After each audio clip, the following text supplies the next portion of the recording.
జగన్ అక్రమాస్తుల కేసులో enforcement directorate ED చర్యలు ముమ్మరం చేసింది. ఆస్తుల స్వాధీన ప్రక్రియలో వేగం పెంచింది. ఇందులో భాగంగా వివిధ స్థిరాస్తి కంపెనీలకు చెందిన 345 కోట్ల విలువైన స్థిరాస్తులను ఆధీనంలోకి తెచ్చుకునేందుకు నోటీసులు జారీ చేసింది. హైదరాబాద్ లోటస్ పాండ్ నివాసం సాక్షి టవర్స్ స్వాధీనానికి ఈడీ నోటీసులు ఇచ్చింది. జగన్ అక్రమాస్తుల వ్యవహారంలో భాగంగా భారతీ సిమెంట్స్ కేసులో ఆస్తుల స్వాధీన ప్రక్రియను ఎన్ఫోర్స్మెంట్ డైరెక్టరేట్ ప్రారంభించింది. ఏపీ, తెలంగాణలోని ఆస్తులతో పాటు కర్ణాటకలో కేసుతో ముడిపడి ఉన్న జగన్ కంపెనీల ఆస్తుల స్వాధీనానికి నోటీసులు జారీ చేసింది. ఇందులో వాటిలో బెంగళూరులోని 49 కోట్ల 46 లక్షల రూపాయల విలువైన మంత్రి భవన్, రేవన్ ఇన్ఫ్రాకు చెందిన 6 కోట్ల 79 లక్షల రూపాయల విలువైన 9 ఎకరాల భూమి, భగవత్ సన్నిధి ఎస్టేట్స్కు 2 కోట్ల 64 లక్షల రూపాయల విలువైన 59 చదరపు అడుగుల స్థలమూ ఉన్నాయి.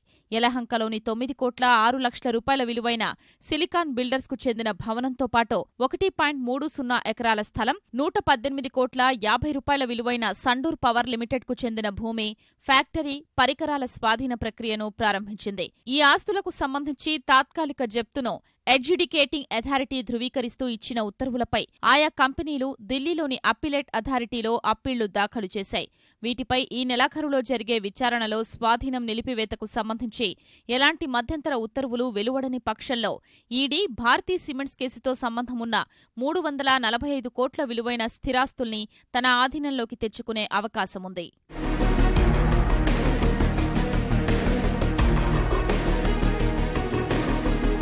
అటు భారతీ సిమెంట్స్ కు సంబంధించి స్వాధీనం చేసుకున్న 152 కోట్ల 84 లక్షల రూపాయల్ని ఫిక్స్డ్ డిపాజిట్ చేయాలని ఎన్ఫోర్స్మెంట్ డైరెక్టరేట్ ని అప్పీలేట్ ట్రైబ్యునల్ ఆదేశించింది.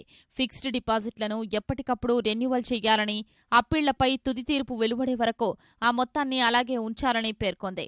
భారతీ సిమెంట్స్ కేసులో 749 కోట్ల రూపాయల స్థిరచరాస్తుల తాత్కాలిక జప్తును అడ్జుడికేటింగ్ అథారిటీ ధృవీకరించిన తరువాత గతేడాది డిసెంబర్ 16న వైఎస్ భారతీరెడ్డి, జగతి పబ్లికేషన్స్, భారతీ డిపాజిట్లను ఈడీ స్వాధీనం చేసుకుంది.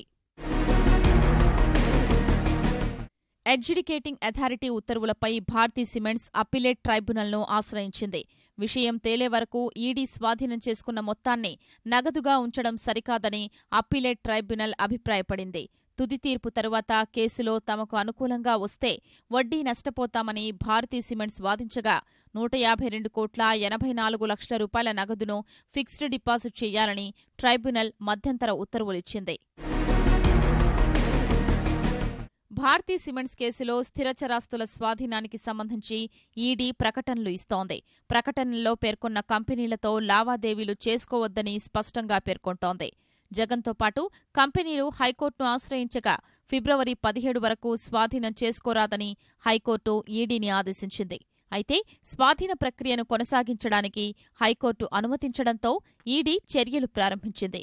లోటస్ పాండ్ భవనం, శేరిలింగంపల్లిలో వైఎస్ భారతికి చెందిన 25,500 చదరపు గజాలు, ల్యాంకోహిల్స్లో జెల్లా జగన్మోహన్ రెడ్డికి చెందిన ఫ్లాట్, కడప జిల్లా మామిళ్లపల్లిలో 7.85 ఎకరాలు, కోడూరు మండలంలోని 27 ఎకరాలు, హైదరాబాద్ బంజారాహిల్స్లోని నవీన్ నగర్లోని 8 అంతస్తుల భవనం, 1000 చదరపు గజాల్లోని 4 అంతస్తుల సాక్షి టవర్స్, గుంటూరులోని సరస్వతి సిమెంట్స్కు చెందిన భూముల స్వాధీనానికి నోటీసులు జారీ చేసింది.